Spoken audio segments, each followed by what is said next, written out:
Hi, how are you doing, guys? Welcome to the football show with my man Anuj. Hi guys, hi Vipul. Hi, Anuj, how are you? I'm good, Vipul. How are you? I'm good. I'm good. Okay, now um, we are going to discuss three things on the show.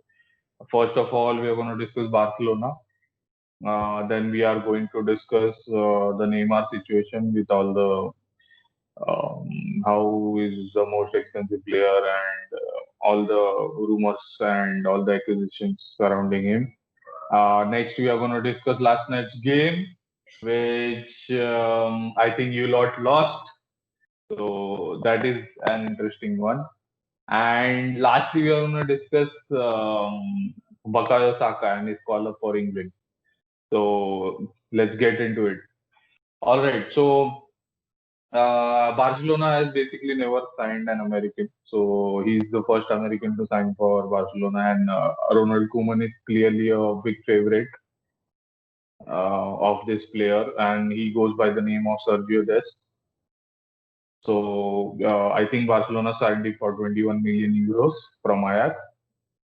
So what is your take on that? I think he's an amazing talent from whatever Ajax games I saw last year, which were really few. He was really good at that position. He's really good going forward. He's really smart with his movements, which we always expect from a Ajax product. I mean, every year on year they keep producing these amazing talents, and he's right up there with those talents that they have produced. Now, I think he'll fit really well at Barcelona because that right back position has been a concern from the in the past few seasons. Sergio Roberto is a good player, but he was not a natural right back, and he's been playing there. He's been doing well, and now they have also let go of Semedo, who has moved to Wolves. I think Yeah. he should get the first team action that he is looking for. Bayern were apparently also very interested in him, and it was a very tough battle between both of them. Till the last moment, Bayern were trying to get him, but I feel he would have been a second choice over there since Pavard is already established right back for them. So I think it was a smart move to Barcelona to get that uh, playing time in the first team that he deserves, and he would really fit in well. 98-year-old, and America has a lot of good talents that have come out for them. Like, I mean, their future team is going to be really good. Yeah.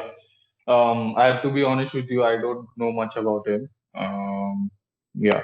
So, guys, if you want to know more about him, you can just mention it in the comments below, and we'll answer your questions, of course. Let's move on to the next topic. This is a player who's basically the most expensive player in the world, Neymar Jr.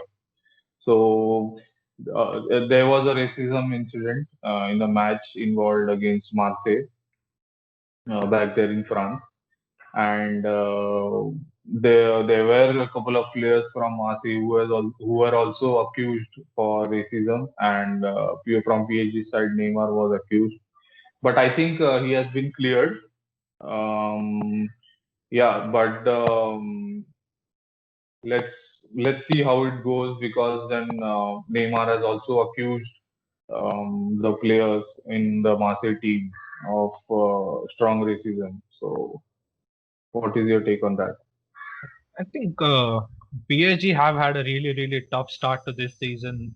Their major players like Neymar, Mbappe were tested positive in the beginning. They lost a couple of matches, a lot of injuries happening. Then Neymar himself got injured, and everything that could go wrong in the Marseille game went wrong for them. Like since the first 5-10 minutes, because I saw the whole game, there were tackles flying in, people like a lot of simulation happening, try to get the other team booked. It all started in the beginning, and the racism incident I think happened in the 30-35 minutes when Alvaro tackled Di Maria and he said something to Di Maria which aggravated Neymar a lot, and he thought he said something, and in the end it just bursted off with the fight between Kozawa and the other player. So I think Neymar accused Alvaro of racism, and at the same time, some news channel also caught Neymar saying some racist thing to one of their Chinese player. So I think that. really caught up the whole match into fire, and we could see a lot of incidents happening. But last night, the report came in that Alvaro and Neymar, both of them, have been cleared of the racism incident. I mean, they didn't get any proper proof. So it was a really sad situation that a lot of things happened during a good football game that we were expecting, since it's the best derby in France. And it was a big build up since PSG lost the Champions League final and Marseille fans were separating as if they won the Champions League. So it was a big build up despite because of their rivalry and everything. But I think Marseille got the better out of it. They got only one red card and they won the match as well. So it's time for PSG to get back on track, focus only on football and not on the off-field situations which have been arising a lot in their team. And Yeah, Neymar is also out of injury now, so let's see how they get back on track. yeah. You know what? I always wonder, ki there, not wonder, I always think ki there are some teams and there is a concept for a coach of losing the dressing room, which has happened with us for Unai Emery, which happened with some of the coaches with their respective teams.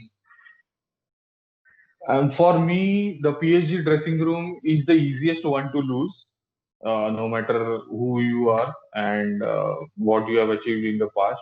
And I was any which way surprised by Thomas Tuchel holding the dressing room together with so many superstars on board. I just hope that this start doesn't make way to that by him losing the dressing room. It's too early now, but then there are a lot of players who are sidelined with COVID, with injuries, with racism accusations and all. So this doesn't. I hope this doesn't affect the coach and they start to perform.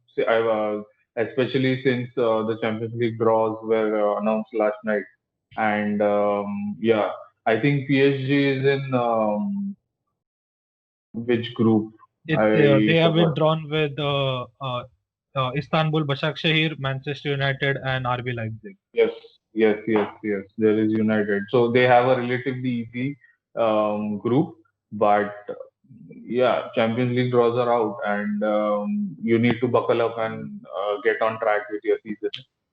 I That's what wouldn't I call feel. it an easy group. I think United will give a tough fight since what we saw last season happened between them. It's going to be a revenge kind of situation for PSG, and RB Leipzig is, I guess, one of the best teams in that group. Yeah. RB Leipzig is okay, but I don't rate United at all at this current point of time. Yeah, so it's basically RB Leipzig and PSG who will qualify for the knockout stages for me. But Yeah, so let's see. Hopefully, it doesn't come down to that. Let's move on to the game uh, of last night. So, Arsenal beating Liverpool on penalties. I we'll have our post match show coming out before this show, guys. So make sure you check that out. But what do you think of the game yesterday? I think before you say anything, you had a strong squad. You had Mo Salah, who was non-existent in the game. You had Van Dijk.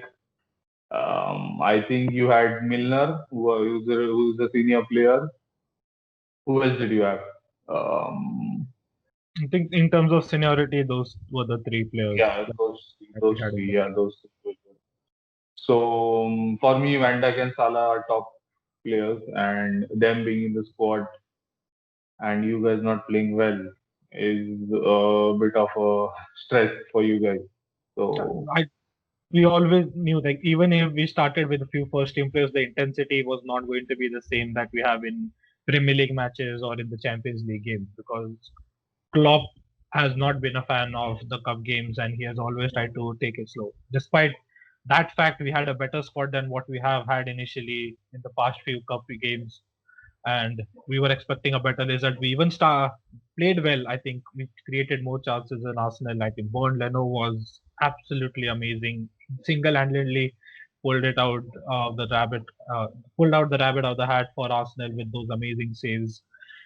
First, I think Arsenal started really well. 5-10 minutes, Liverpool on the back foot, creating good chances, and Katia had a really good chance, but Adrian closed him down quickly. So that first 10 minutes, then the first half became a bit dull. Both teams not able to create chance, but Minamino had an amazing chance right at halftime, but he open goal came to him really quick. So I think it was difficult for him to control and hit the crossbar. In the second half, Liverpool were good going forward. Jota, I think, was amazing. Got a good chance one on one, but Leno again up to it. So I think it was a good performance in the second half, and we could have easily scored at one of those 4-5 chances that we created. Jota, Minamino, Van Dijk, and the header by Grujic. Leno was, I think, he was on some other level yesterday. So Yeah. it's a So tough pill to take because with the better squad, we were expecting at least to move to the quarterfinals or semifinals because the B team also gets a good amount of matches, a good amount of playing time under their belt with these cup games. So it's a disappointing loss, but I don't think Klopp would be too stressed about it because the fixture congestion this year is going to be really tough going forward with the Champions League happening week in week out, international games. So I think in a way it might be a boon somehow, but definitely we would have liked to progress to at least quarterfinal, semi-final, and get a good amount of game time for the B team play. yeah, that would have been a juicy draw with Man City. But unfortunately, you guys are not through, and we play Man City next, which is tough. But All the best for at that. least, yeah, at least we play at the Emirates. So hopefully, by that time, we can have some fans in the stadium. And let's see how it goes.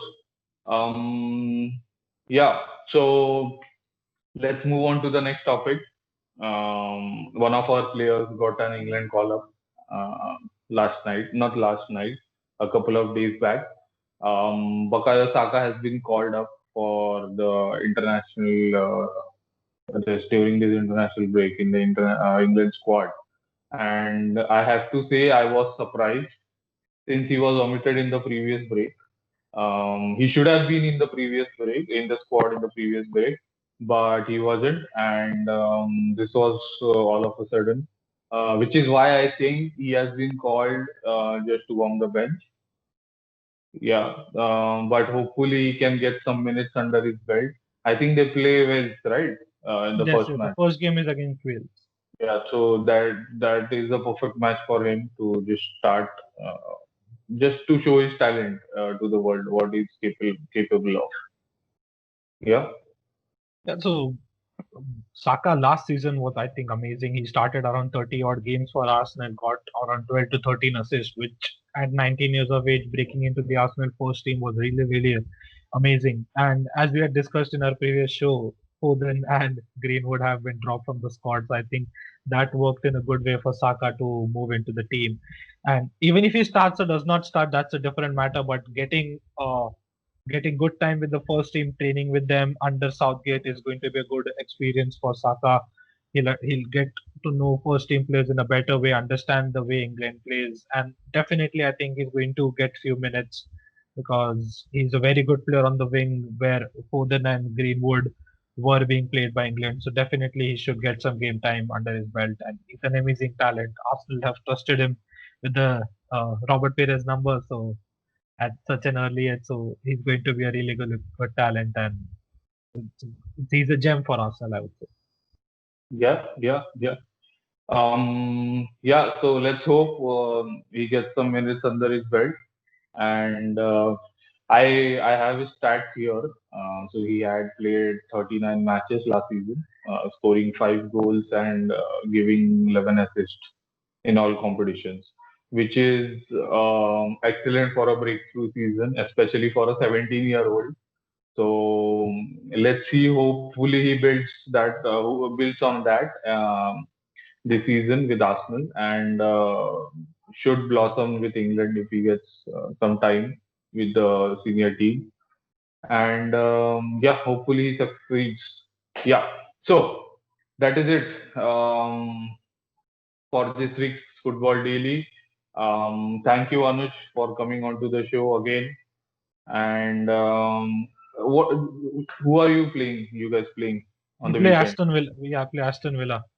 Okay, Aston Villa. We have Sheffield United. Guys, we couldn't do the predictions in this show, but we'll have a different show for that. We'll discuss a few more topics. Don't forget to check that show as well. So we'll have two football shows this week, since it's a packed week, and we'll do the predictions for the weekend in that show. So make sure you check that out. That is it, guys. Thank you, Anuj, for coming again, and Thank you so much see for you guys. inviting me. Yeah, see you guys on the show. Bye. Bye, guys. Take care.